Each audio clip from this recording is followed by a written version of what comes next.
Welcome back into Ash Talk, everybody. Thank you guys so much for joining us once again. It's been a while. I'm Jake alongside Hayden. Thank you guys so much for joining us. We hope you guys had a wonderful Christmas. We're getting ready for New Year's. Had a little bit of a hiatus just with the holidays and everything going on. And if you can tell, we got some new podcast mics. So we got a new setup for you, the listener, just to make sure our volume and our audio is nice and good for all the listeners out there. We've had a couple of rough goes. We had a couple of rough goes, and we were like, should we just axe it and just restart? And we're kind of fiddling with some stuff, and we're doing this new setup, and so we finally got it all set up. But in the meantime, a lot has happened since then, and so we are doing this kind of as a test run and just getting some more content out there for you guys because a lot's going on in the sports world. We're not smoking cigars tonight, but we will be probably later on this week, hopefully, with all the games coming up. But as it stands right now, just to recap a little bit of what was going on, Hayden, coming out of the first round of the college football playoff, what are your thoughts? Because we're going to be talking about a lot of different things coming on. We're going to get his thoughts, but also we're going to have some NFL action as well as previewing, kind of looking forward ahead to the New Year's Day games with the 4 games coming up. But I want to get your thoughts. College football playoff first round, what did you think? A lot of people out there thinking it was good. Some people think it was bad. I'm interested and curious to get your take on it. Man, it was certainly to be honest, a deplorable college football experience in this new 12-team setup.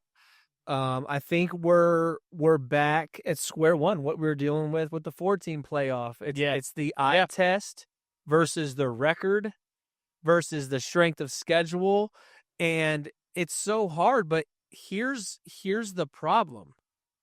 I don't think it's fair to do the eye test. There's no reason to have a season and play for a playoff if it's about, quote unquote, putting the best teams in, because that's all subjective. Yeah. As much as, and we've talked about this so many times, I appreciate, because I think 90% of the country know who the top 4 or 5 teams are, and we want to see them play. Yeah. But from a strength of schedule standpoint, from a record standpoint, it's so hard now to justify a 9-3 versus a 10-2. What are we gonna do? We're gonna strike out Arizona State, even though they had an unbelievable season. Yeah, Well, and in the playoff, they're doing it this year and they have it locked in for next year. But then past that, they don't know what they're gonna do. Right. I'm kind of in the minority on this, where I thought it was fine. I think, obviously, we didn't get a lot of the close, good games that we wanted. But on the same token, I mean, we talked about this. There was a lot of warm weather teams going to cold weather environments. Yep. And Texas and Clemson, it was not really a close game. I mean, it was probably the most interesting of the opening games. But again, Notre Dame, South Bend, that was a hostile atmosphere, very cold weather. So a team like Notre Dame matches up better. SMU, they looked like they didn't even want to be there against Penn State. And so that was a blowout, and they couldn't kind of play to their advantage of being a track meet. So and Tennessee going to Ohio State too. They look like they didn't, these teams in college, they're not used to going to cold weather environments this late in the year. Yep. And I made that a point a couple weeks ago. I said they're not used to playing in 45, 55 degree weather is a lot different than playing in 20 to 25 degree weather. It just is. It is. Right. It's so cold. It's so brittle. The hits are harder. It's hard to hang on to the football. It's hard to run routes and just not be cold. Right. And I think it just played into their advantage, and that's kind of the games that we've seen. But those are the teams that were the best. Those are the teams that made it. So it's kind of like, I don't really have a problem with it. Yes, were most of the games not that interesting? Yes, but we'll see what happens in the 4 games that are coming up. I'm okay with it. I feel like I got to see another year of it, but it just lined up where a lot of these cold weather teams like Ohio State, Notre Dame, Penn State, it just kind of played to their advantage, but it also played to their advantage being more, because those teams aren't necessarily playing in cold weather either all year, but that's kind of their their football background. Like Yep. like the, running the Yep. ball, creating turnovers, good defense, like that stuff like that. So if you're a track meet team going into Penn State like that, Mm-hmm. Indiana, I mean their offense just and they're not necessarily a warm weather team, but I mean their offense is set up to play well in either a dome or a warm weather stadium. Right. And it equalizes high powered offenses like that. Yep. And so when you have that plus the home field advantage, that's why I think you've seen a lot of those games just become really one-sided quickly.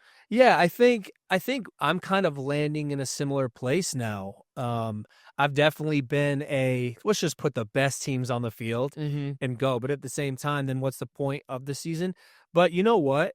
It's a great opportunity for the little guys to prove themselves. Hey, you won your league. Yeah. Or you went 10-2, 11-1. Hey, we're gonna tip the hat to you and say, hey, jump in. Because maybe you are for real. Maybe Arizona State, maybe Boise State is for real. If not, then what we would expect is gonna happen. Right. And the team sitting on the outside, you should have won your freaking games. Right. You should have won your games. Yeah, and That's your fault. And so for me, looking at it, it's like I think that SMU Penn State game specifically, like that game, and probably Tennessee versus Ohio State too. I feel like if those games are in like neutral sites like Indianapolis in Lucas Oil closed stadium, Might be a little or in different. or in Atlanta in Mercedes-Benz dome in their dome, I think it's a little bit different. I think they're closer games. I really do. But I love it. Finally, teams are coming up north. Yeah. To play. Yeah, and it's not easy. Right. And you said that. Yeah. You said, hey, even what teams that do play in cold weather struggle with it, but they can deal with the elements a little bit better, and it just plays to how they play football well. Specifically, I'm talking more so Penn State. Yep. And how they just kind of destroyed SMU. But again, I mean, we get to see it for another year. Yep.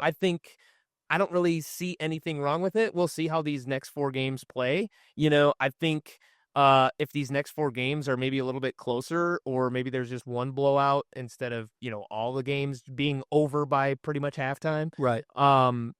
But speaking of those 4 games, we got a lot of good ones coming up here on New Year's Day. We got Georgia and Notre Dame. What are your thoughts on that one? I think that's the marquee game. I think that's the game that, to me, sticks out as both teams, if they play to their potential, could win the game. Yeah.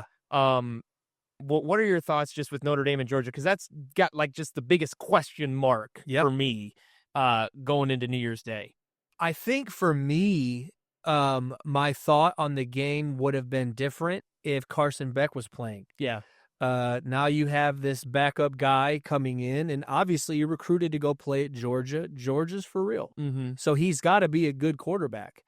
I think with Beck out, I think that's a huge loss for them, and what could have been in my mind, a pretty good win with Georgia. I don't think that they're going to be able to do it. I think Notre Dame also has been kind of a dark horse all year after they've been tainted with that Marshall loss. So I think Notre Dame's for real. I think Notre Dame is going to beat them simply because you don't have that experience at quarterback, and you really need it now.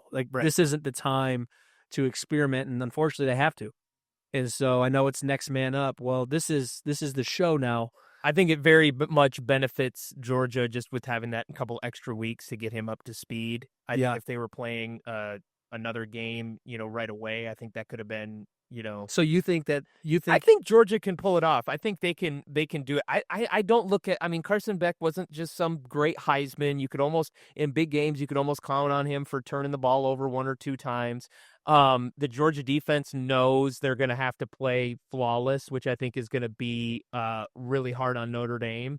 I think I look at this game as like a turnover game. If there's a team that turns the ball over 2 or 3 times, they're probably going to be the team that loses. With a second string quarterback?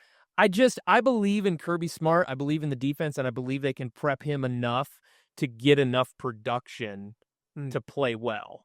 And so I'm taking Georgia in this game. Okay. I'm taking Georgia in this game. We'll revisit this one. What do you think? You taking Notre Dame? You're leaning Notre. Okay, I'm taking Notre Dame. Notre Dame. I am. All right. I think they're for real. They got a lot of speed on the outside. Their defense has come along, which is they're going to need it because it's not just Georgia's air raid offense; it's Mhm. their run game. Right. Their run game has completely done a 180. It's kind of been low this year, and over the last couple of games, like they have ramped up and they look pretty dang good. And I feel like they're cleaning up some of the issues that they've had on defense in their secondary. So it'll be an interesting game, but I think Notre Dame is due. I feel like they're going to beat them. The game that I'm really most excited about is Ohio State, Oregon. Yeah. And I will say this, and again, I'm a Michigan fan, die hard. If Ohio State plays like they did against Tennessee, they're going to win it all. It doesn't matter to any other Yeah. game. They are by far, in my mind, by far, it's not even close, the most talented team in the country. Speed. Yep. I mean, obviously that $20 million roster, like it's there, but Mhm. they have yet to really put it together until Tennessee. Yeah. And they beat them to sleep. Yep. And I think they're going to turn around and they're going to beat Oregon. Is there more pressure? Do you think there's more pressure on Ohio State or Oregon? Because I would argue that Oregon's under a lot more. They're gonna be under more pressure because they went undefeated and they are the number one team. And now you've had 2 weeks off. Where Ohio State, I feel like them beating Tennessee was just like okay, We're we're ready. still Ohio State. Yeah. We can play and we can beat these guys. Yeah, I agree. I think Oregon's got everything to lose. Yeah, I agree. You're playing an angry, pissed off Ohio State team that Mhm. now just showed the world why they are who they are. And It's hard to beat a team twice in one season. right. And to be honest, it's even more hard to beat them 3 times. And right. And to be honest, we really don't know how great Oregon is. Oregon is flashy and fun to watch, and Yep. they are great. But remember, they beat Ohio State by 1 point. They beat Boise by like 2 points. They competed with Wyoming. yeah, So it's like, is Oregon that good? I would say they are that good, but I would say Ohio State has the upper hand in this game, and I think that they win handedly. I'm right there with you. I think Ohio State wins. I don't think handedly. Not big, I but think they're going. I think by 7. Mhm. I think Ohio State wins by 7. Yep. I could see it being a 1 possession or maybe 10 points. Yep.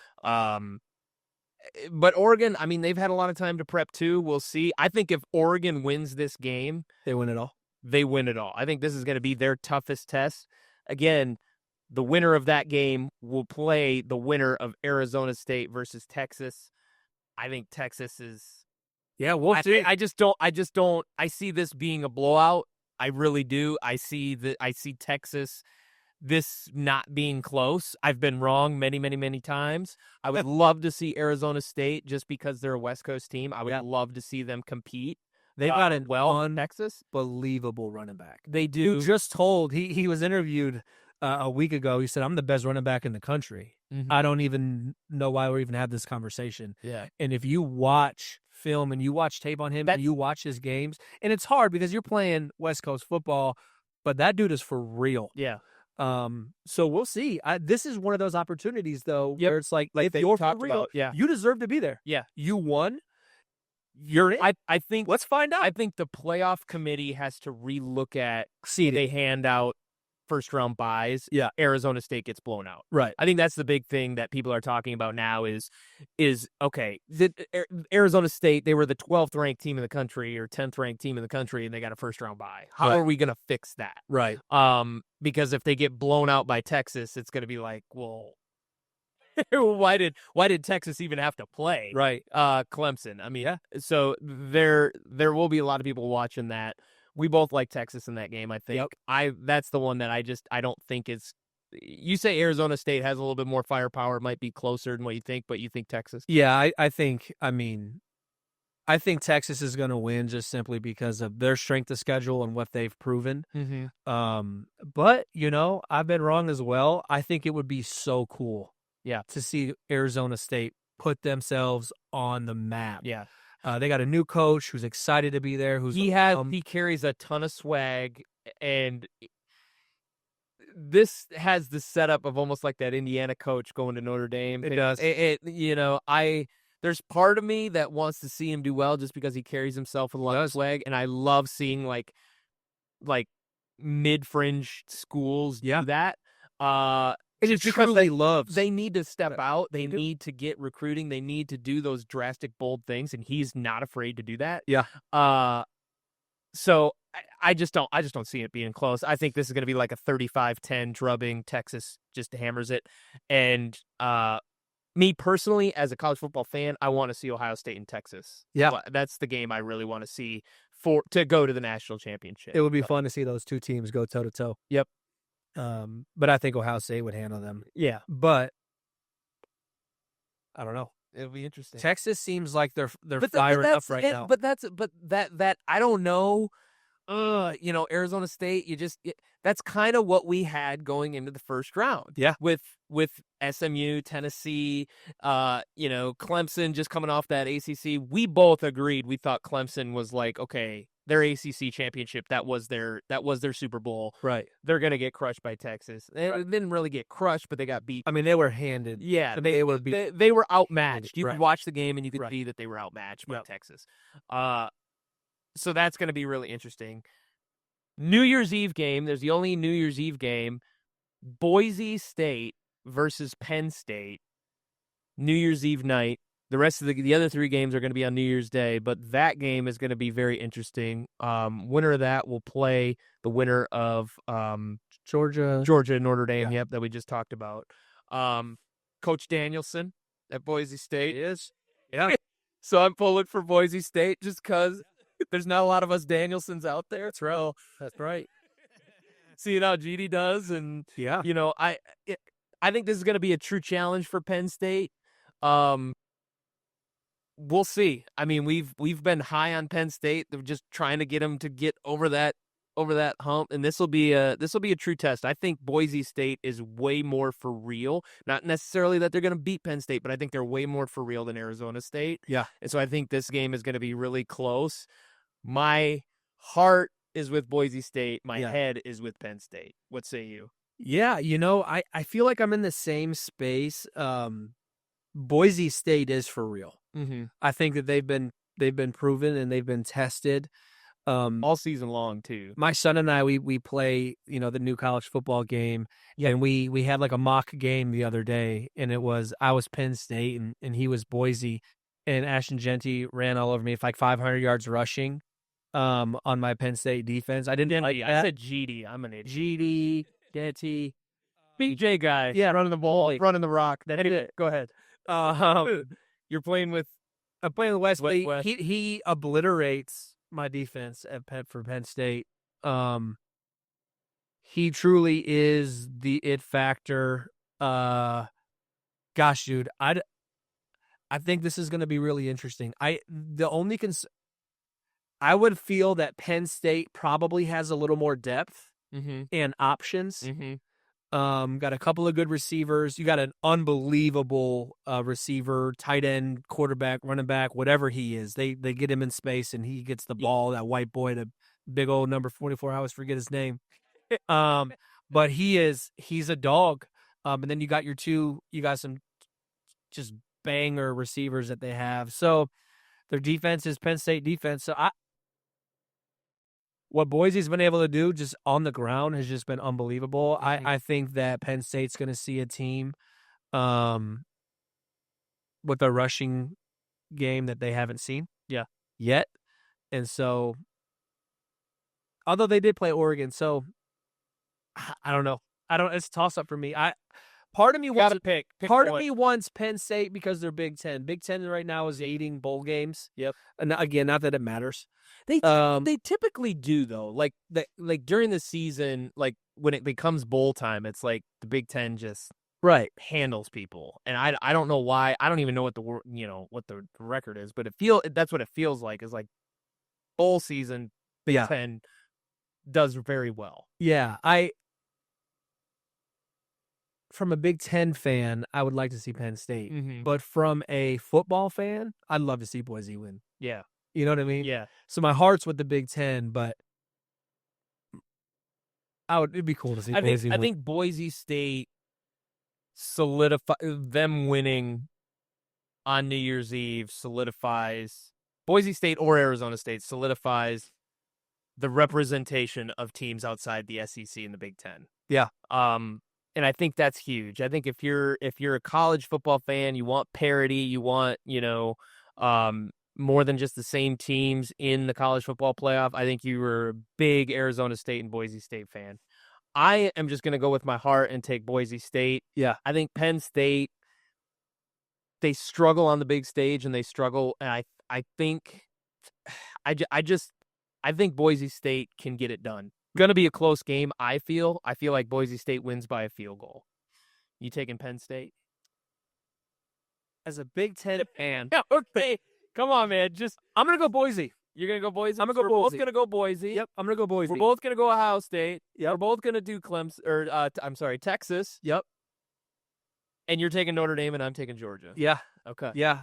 Now, let's caveat here. Not caveat's not the right word. Let's transition for a quick second because I know we want to get into some really crazy things happening in the NFL, which like the Bengals. I've just been sitting here patiently waiting. We were broadcasting shortly after the Minnesota Vikings destroyed. Well, not destroyed. We'll get back, but beat the Green Bay Packers. That's all I gotta say. They did. We'll Twice get to that here in just a clean second. house. Twice, almost blew it both games too. Nonetheless. Okay, I've got to hop on a soapbox here, simply because I'm tired of players opting out of bowl games. Yeah. I understand why they do that,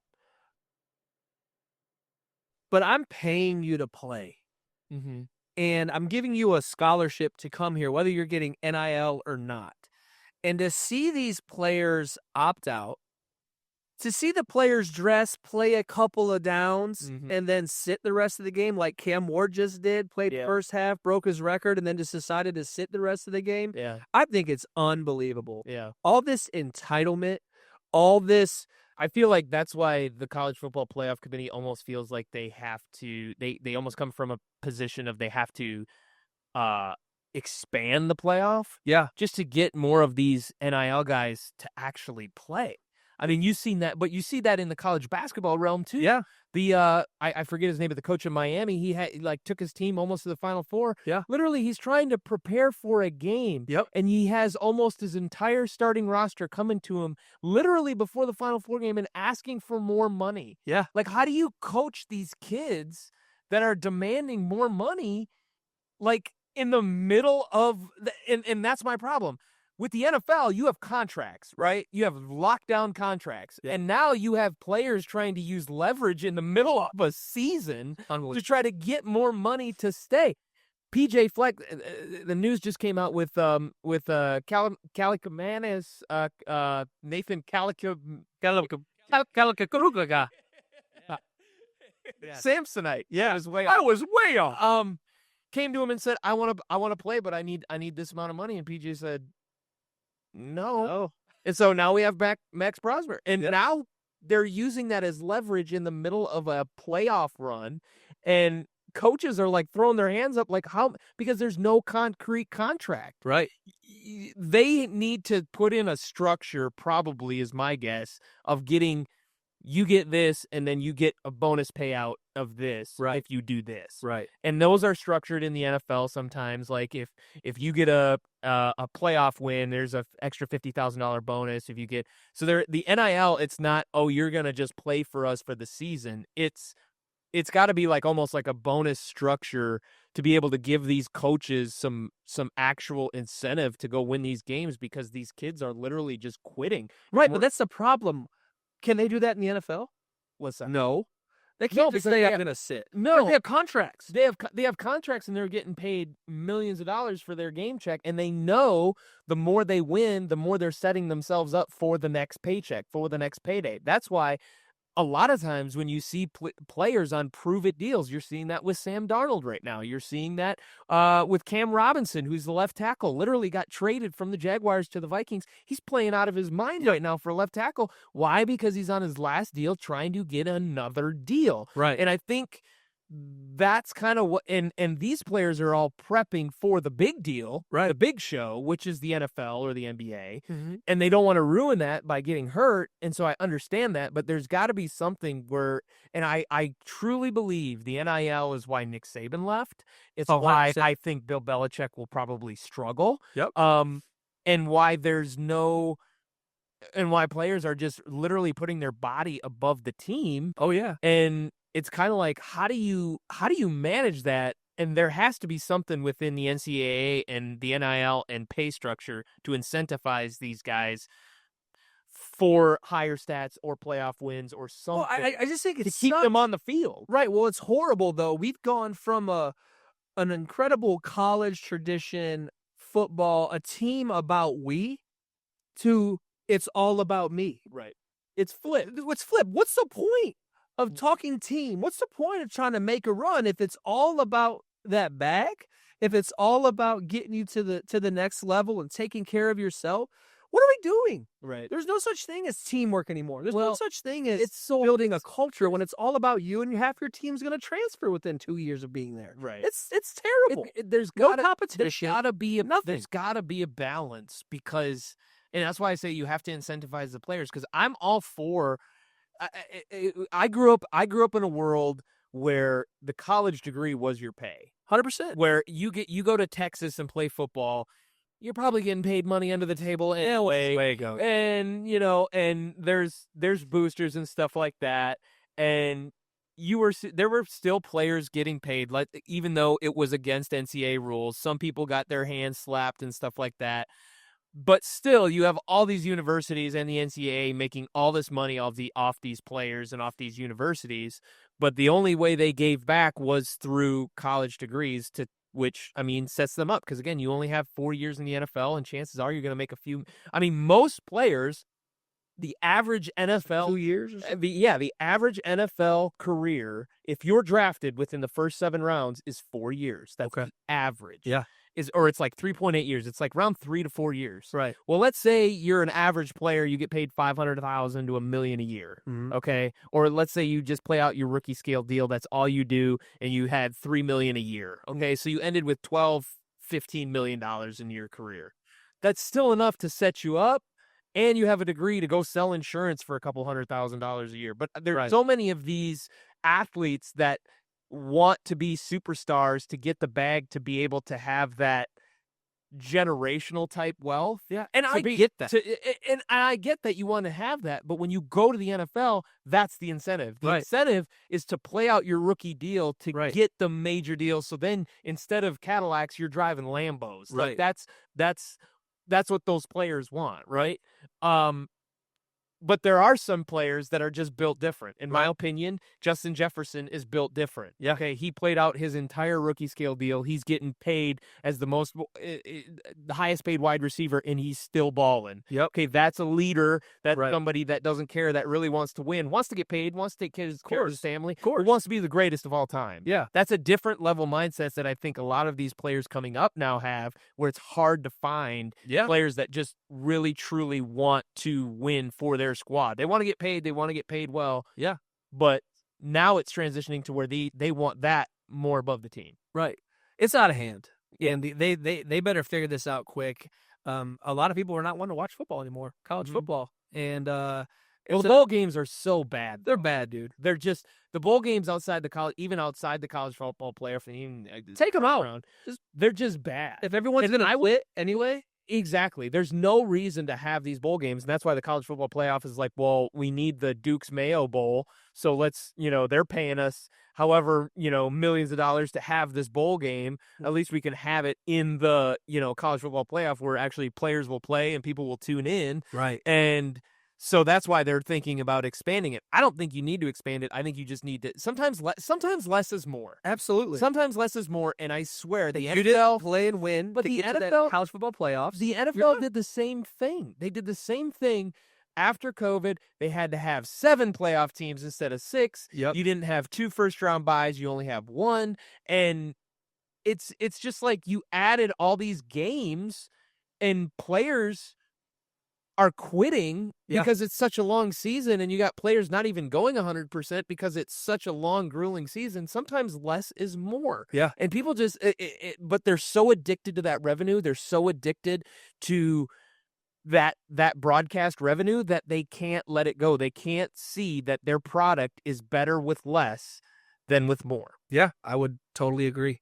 I think you touched on a great subject there. So Yeah. what would be your recommendation? Just tell the kids to suck it up and get out there, or what? Well, I mean, we're raising a generation of a bunch of soft kids. Yeah. A selfish generation, a me generation.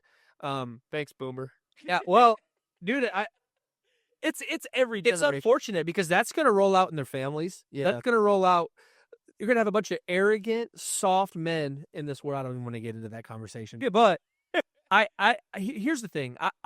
Throw a kid a bag because he's good. I get it. You're not going to pimp a kid forever. And I'm glad that the college has. For the old people listening, throwing a bag means like a bag of money. Yeah, give them some money. Just for the older people out there, when we say bag, that's what. Yeah, thank you for clarifying that. But give them their due. That's fine. My biggest thing is you've got to address the transfer portal. You're allowed one transfer. That's it. That's what I would do. Mm-hmm. I would allow one transfer. And so now at least you're going to get your bag and you're going to be about yourself. But now wherever you get everything, stuck, that's where you're at. Yeah, and everything future is NFL position. NFL. That's so you're not entering the transfer portal to get more money from another school. You're I understand entering the transfer portal to get more playing time. Yep. I get it. You're trying to get to the league. And right? being soft and not wanting to actually compete for a role. When you get to the league, you're going to actually compete with people that are really good, and you can't just change teams because everyone else is better than you. Right. So we're also not setting them up to win either. Right. And so, anyway, I'll let that one go. I agree. I think that's a great first step, though. Yeah. I think that's a great first step of okay, you get one transfer and that's it in your 4 years, and you only get that's within 4 years. Yep. Right. That's so it. You come out of high school. You have 4 years. You have one transfer. That's it. That's it. I agree. I think that's a good first step to get these kids to play. I mean, and if they're gonna do that, they just can't. I mean, we're watching bowl games that have 5,000 people in there. I see more people at a high school championship game than I see at some of these bowl games. Yep. I've tuned into like 5 minutes of bowl action. Yeah. And I will watch I will watch my Gophers play in their bowl game. Yep. But that's it. You're only getting the fans from that team, and that's it. That's it. No one cares. It's almost fun if you're going to keep the bowl games outside of the playoffs. It's almost fun to then do the eye test. Yeah. All the crap you take, we'll have like 5 other bowls, and we'll just put some. Well, you already have the Senior Bowl. Right. You have the Senior Bowl where it's like you have it where these kids that aren't necessarily in a big-time Pro Bowl or big-time bowl game can come and showcase their talents. Yeah. How many times do we hear people, like scouts, really take interest into somebody because they played well at the Senior Bowl? Yeah. So it's something I think that's an excellent idea. I didn't even think about that. I think that's a great idea. Thanks, Jake. Yeah, you're welcome. I'm going to write a journal about this because Jake paid me a compliment. It's a big deal. It's a big deal. I didn't even think about it, but I'm on board with that idea. Let's move on. Let's talk NFL, Jakey. I'm so excited. By the way, before we transition to the NFL, my parents, shout out to them. They made us a little Ash Talk ashtray. Check that out. Precious. Gave that to us for Christmas. So and we're not even using it today. I know. We felt obligated to actually do a podcast because they gave us an ashtray. So yes, it's awesome. It was a really thoughtful gift. Oh my gosh, they got stickers made and everything. I know. I just thought that was a really thoughtful gift. I know. And we didn't get to 1,000 subscribers, but we realized that our audio sucked. So we had to invest in these podcasts. Well, that's right. And we're trying to do the best we can. Yeah.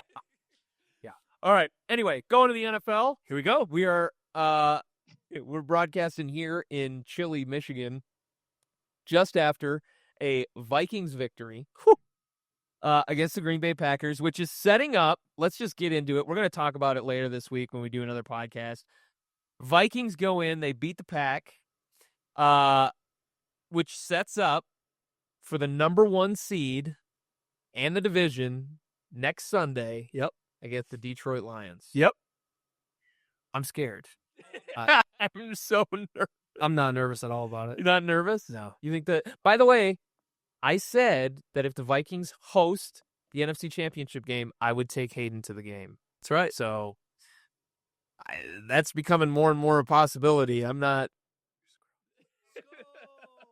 I want to see.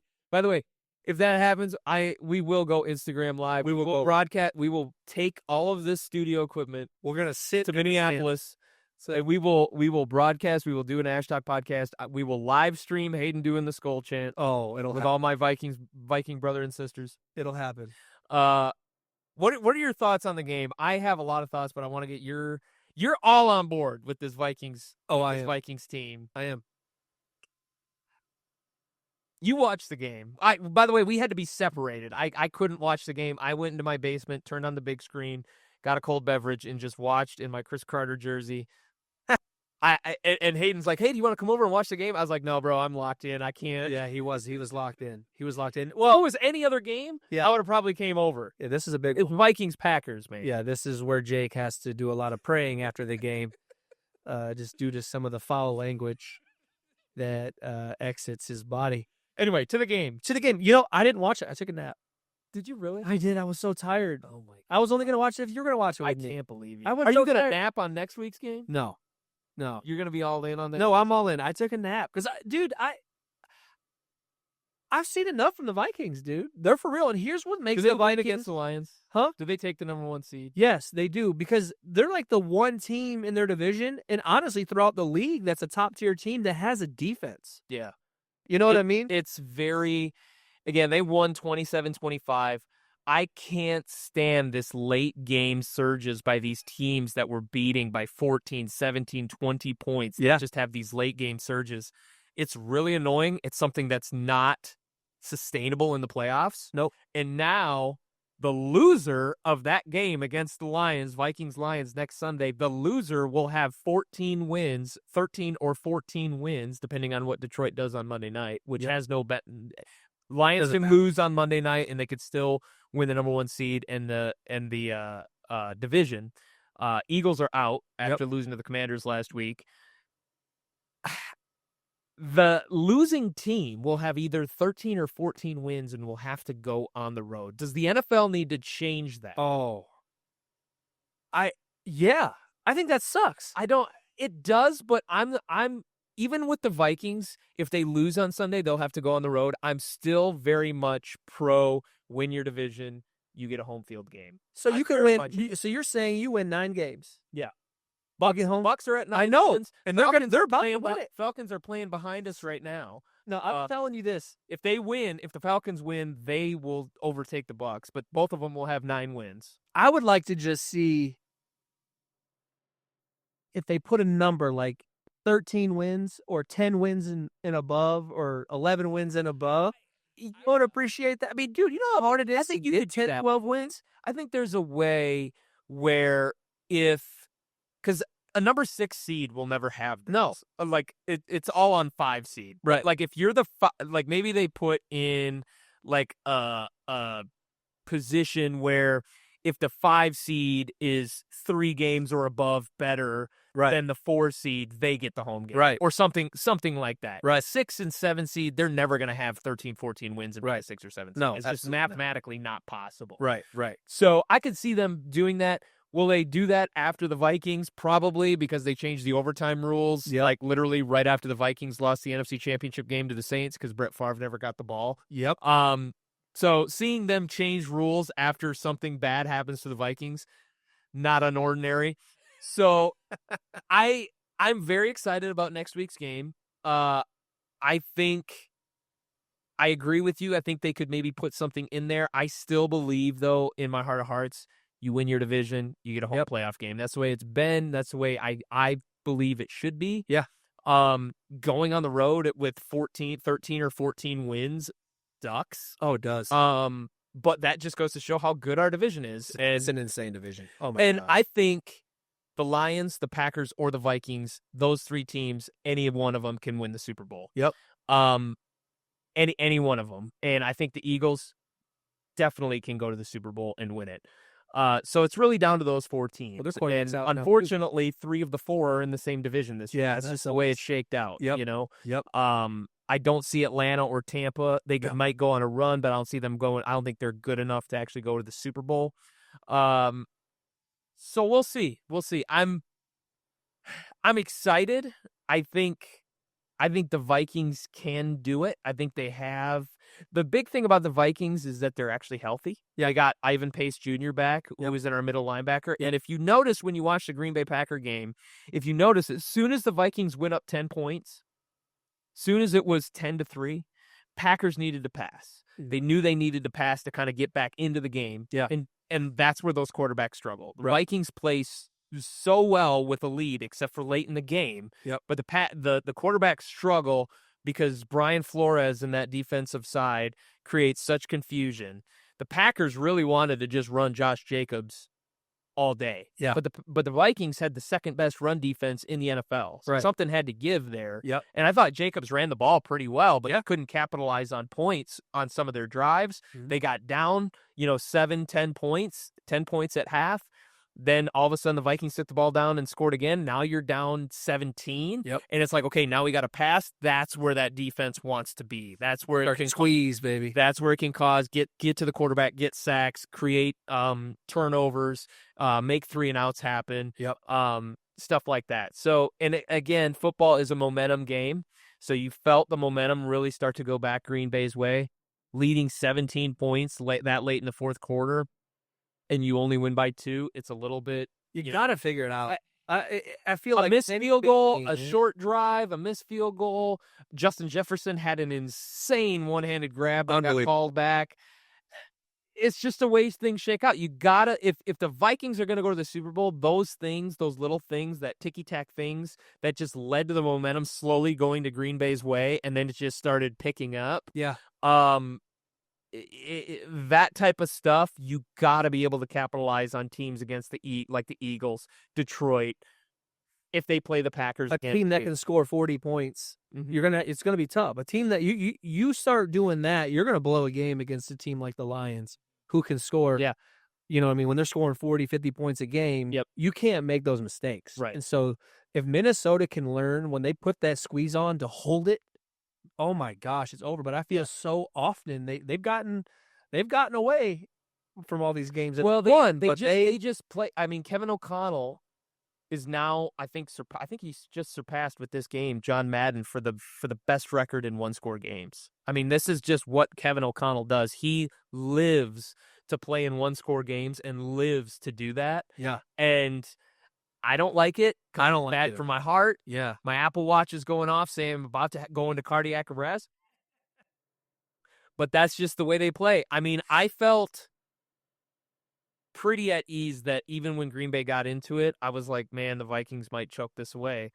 But again, when they do, it better not be in the playoffs. That's all I can tell you. It better not be in the playoffs, because we seen this in 2022 where the Vikings won 13 games. They won all those one-score games. They were 10-0 in one-score games. They played the Giants, and they lost. To the Giants. Again, that Giants team wasn't that great. The next week, they went to Philadelphia and got crushed. Yep. Okay? But when you play around with playoff teams, and Green Bay is a playoff team, Yep. and you don't put them away with just a little bit of mistakes here and there, yeah, it can cost you. And I just don't want to see that happen where it costs them big, because next week against the Lions, it's going to be a playoff game, and everybody is saying Detroit and all these injuries, Detroit and all these injuries, Detroit and all these injuries.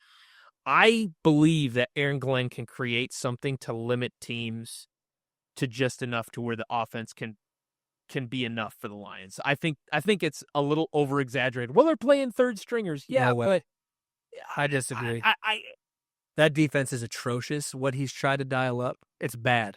To watch the Bills carve them up. If it's as bad as everybody says it's going to be, then the Vikings should put up 35 to 40 points. 100%. And if that defense is good as everybody says, it should limit to Detroit to 20 to 25 points. They need to watch the film of what the Bills did. They shut down the Bills defense. Well, it's hard to replicate Josh Allen in. But they shut down the running game.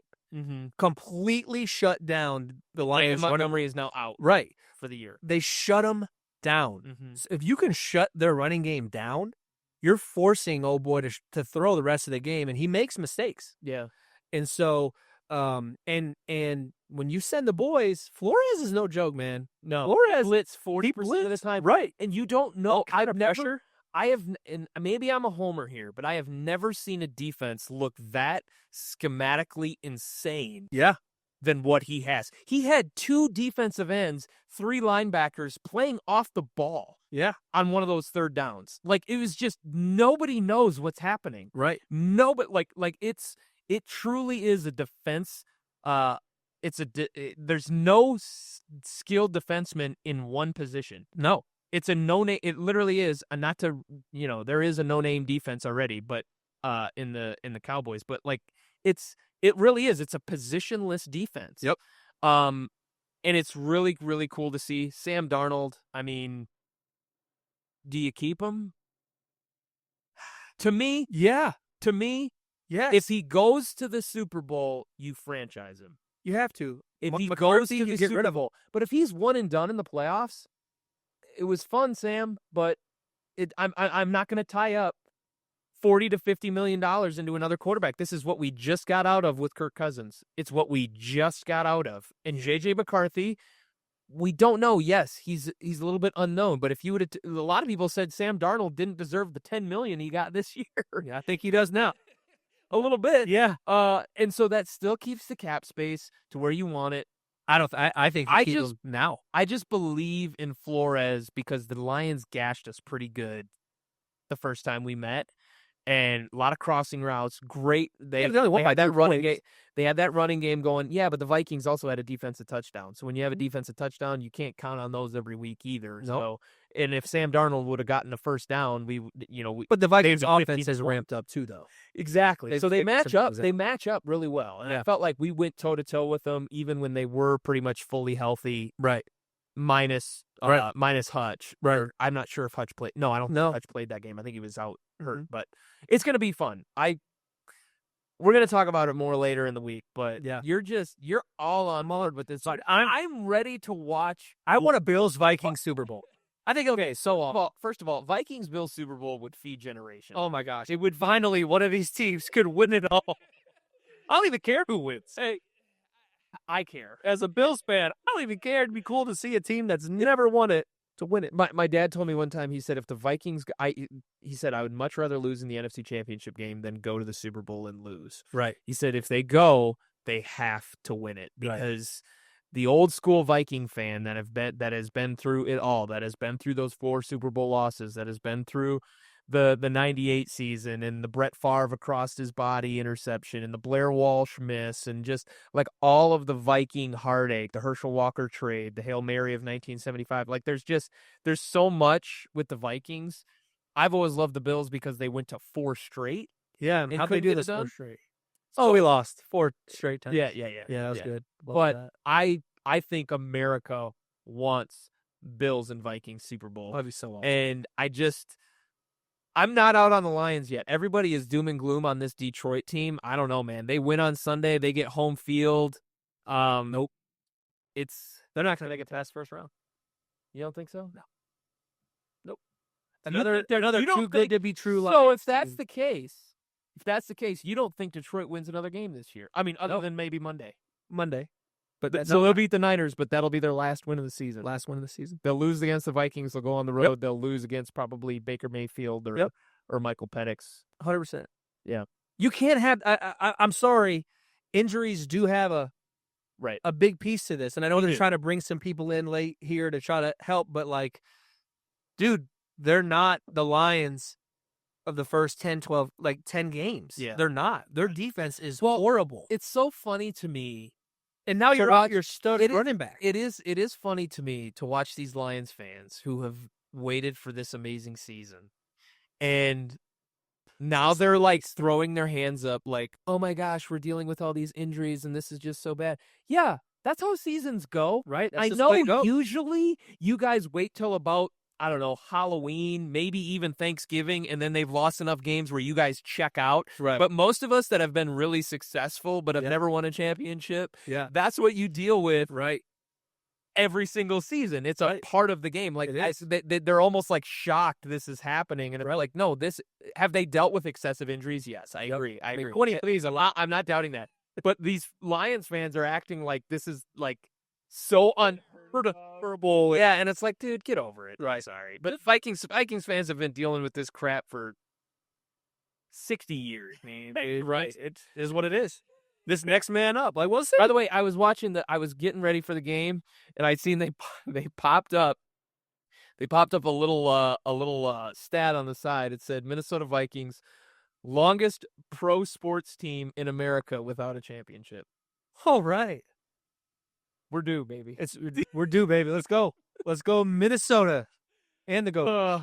So, real quick too, Broncos coming up this weekend. Broncos trying to hold on to that last playoff spot. They're going to play the Chiefs. Chiefs are going to probably rest all their starters. Yep. Joe Burrow is coming. Yep. With them Bengals at 8-8, so Bengals need a Bronco loss and a Bengal win to get into the playoffs. How I would love to see Joe Burrow sneak in. I would love it. I don't think it's going to happen. I just don't, because I think the Chiefs are just they're not gonna win. You don't think so? They're playing all their second and third stringers.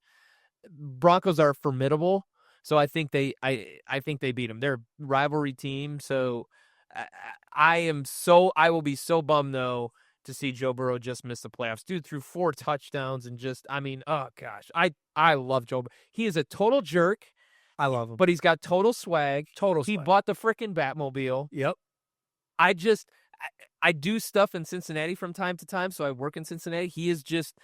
I just love Joe Burrow. Yeah. I just love Joe. I would love to see him in the playoffs. You know, I was watching NFL Sunday, and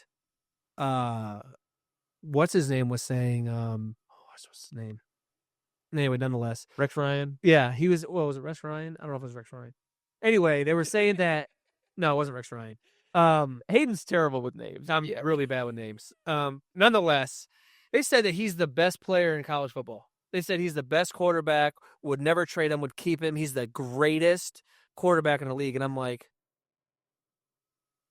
I don't know about that. Joe Burrow? Yeah, and I like Joe Burrow. Probably my top 3 quarterbacks. Yeah. Would you take him over Lamar? I would take him over Lamar. Okay. I think Lamar is a little more inconsistent. His running ability and just his freakish athleticism just makes up for some of his throws that are just like, Joe Burrow will dice you up. Yeah. But is he the best? No.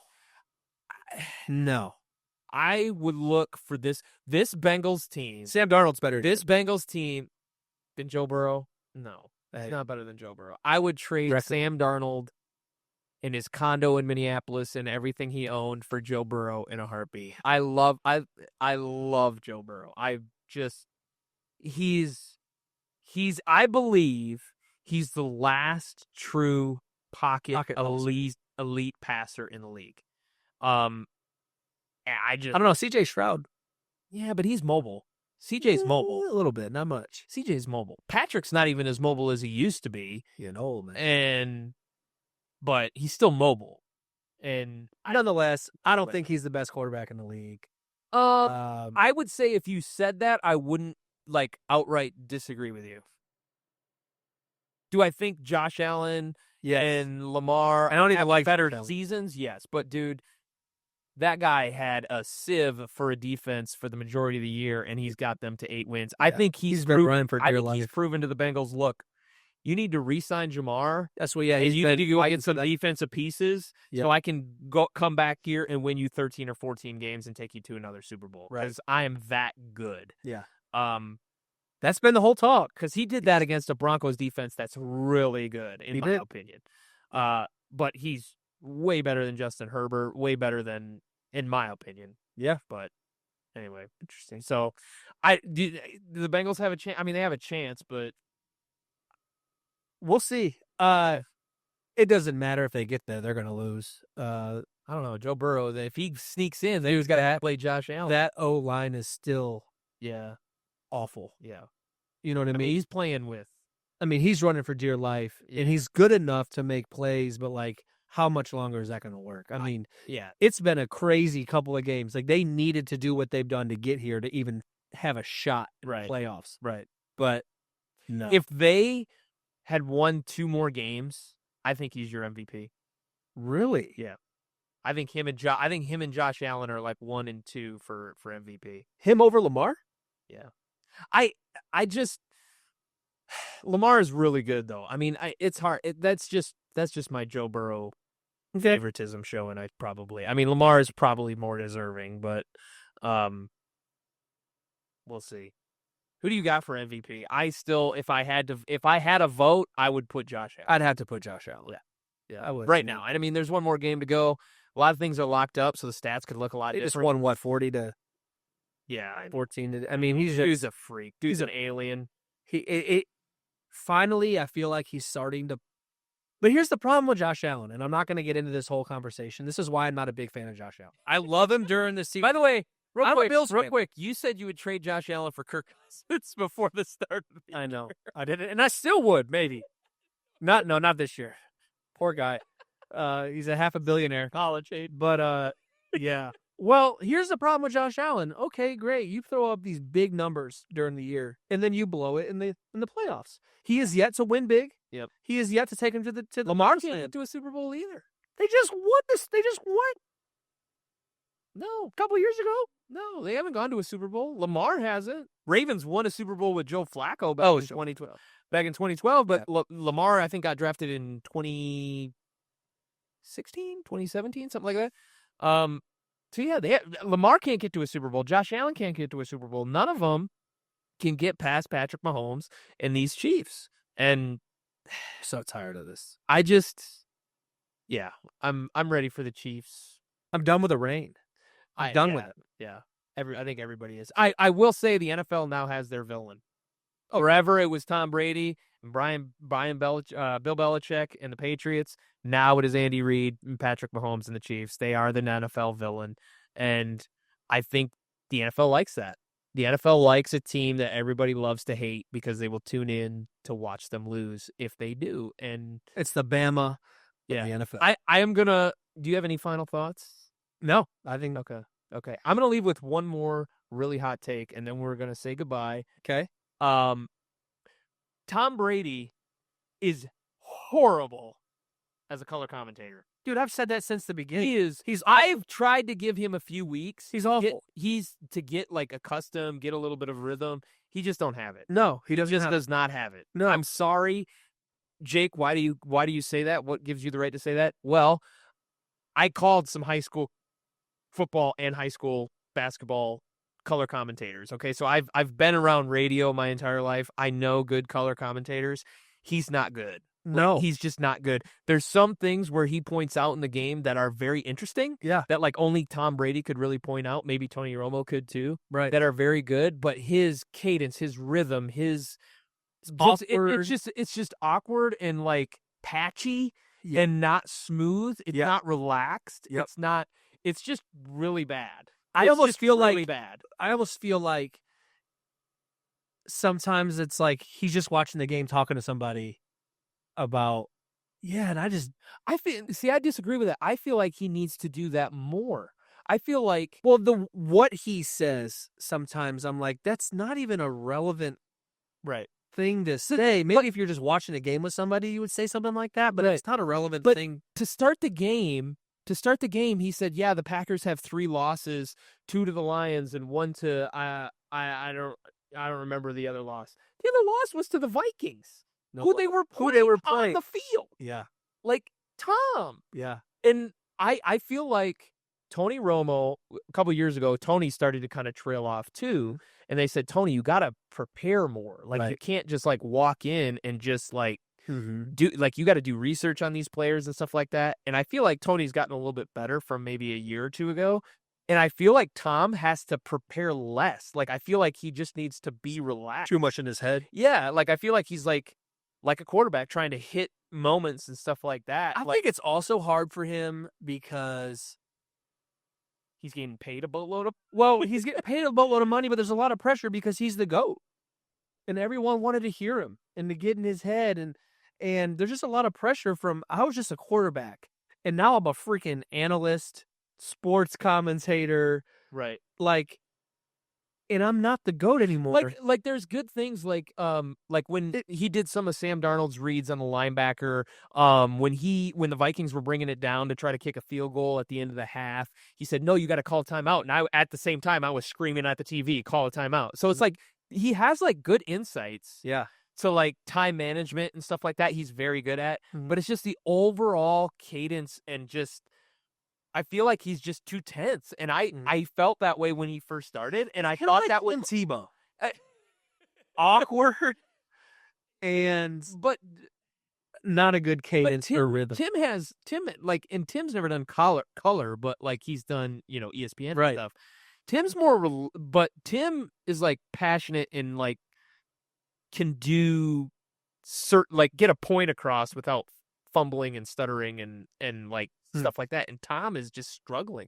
And I noticed that in the first couple of games, and I thought, well, just give him a little bit more time. It's new to him. I'm sure he'll Right. and so I thought he would come out of it. And I watched this game. This is the first game that he did. This is the first game that Burkhardt and Tom Brady did together for a Vikings game, and it was awful. It was just bad. Like, I mean, there's a couple things that he did well, and I love Kevin Burkhardt. I think he's I think he's top notch. Yep. But I think you need to put Tom Brady on like, with Kenny Albert or one of the second or third teams, and bring Greg Olsen back up to the number one spot with Kevin. They clearly work better together. Yep. I just had to get that off my chest. Tom, I love you. You're the GOAT. Do you think this isn't for you, man? Sometimes people are just bad at some things. Do you think though, with more time, like in the off season, I feel like all that, you or had think you just doesn't have weeks. I feel like you've had 15 weeks, and you're just like kind of stepping over your words. And But he's never done it before. I know, but like you got to after 15 weeks, you got to be comfortable enough to just talk like me and you are talking. I just it's struggle. I think he needs to go. I think he needs to go to like the second team, with Kenny Albert or with, one of those other guys. Because Greg Olsen is the best color guy they got. He's great. Best color guy they got. He's great. But who would have thought? I just had to get that off my Greg chest. Olsen. Anyway, yeah. All right. Well, we're hopefully going to have a podcast later on in the week for you. Maybe we'll actually smoke some cigars. But 2 at a time. We'll make up for it. We'll make up for Shane Smoke. For you out there. So coming up this weekend, we'll have picks against the spread later on. We'll have our ticket to the banks later on, but we wanted to just try this out, make sure everything works, make sure these podcasts and all this audio is good for you. Any final thoughts, Hayden? No, just I'm bummed that almost everything's coming to an end. Yeah, it's getting intense now. It's really sad. I know. You're coming off the post-college football high. Yeah. Yeah, I almost might have to start watching college basketball, which I'm not too excited about. I know. We've already had that conversation. We're like, well, what do we do after football's over? I was like, well, I guess we have to get into hockey and which is fun. Because hockey's, I actually you are becoming a little bit of a hockey fan. Yeah, and I think, and there's enough NBA talk right now that we could spend a long time talking about. But the problem is, I feel like people who would watch our stuff and listen to our stuff could give a crap about the NBA. Yeah. Well, here's the thing. Here's the way I look at it. Technically, NFL is 24 hours. Right. Or 24/7. It is 365. Right. I mean, as soon as the Super Bowl's over in February, we're already looking at free agency in March. As soon as free agency's over in March, we look to April in the draft. Yep. As soon as April's done in the draft, then we get ready for training camp. Once training camp, then we go into preseason. Bang, we're back already back into the season. So we're going to have a lot more content even when football's over. But until then, we'll see you guys next time. Thank you so much. Hopefully you guys had a wonderful holiday, Christmas. Hopefully you have a great New Year, and we will see you back in the new year. And until then, make sure you get into your humidor today, go light up, and watch some sports.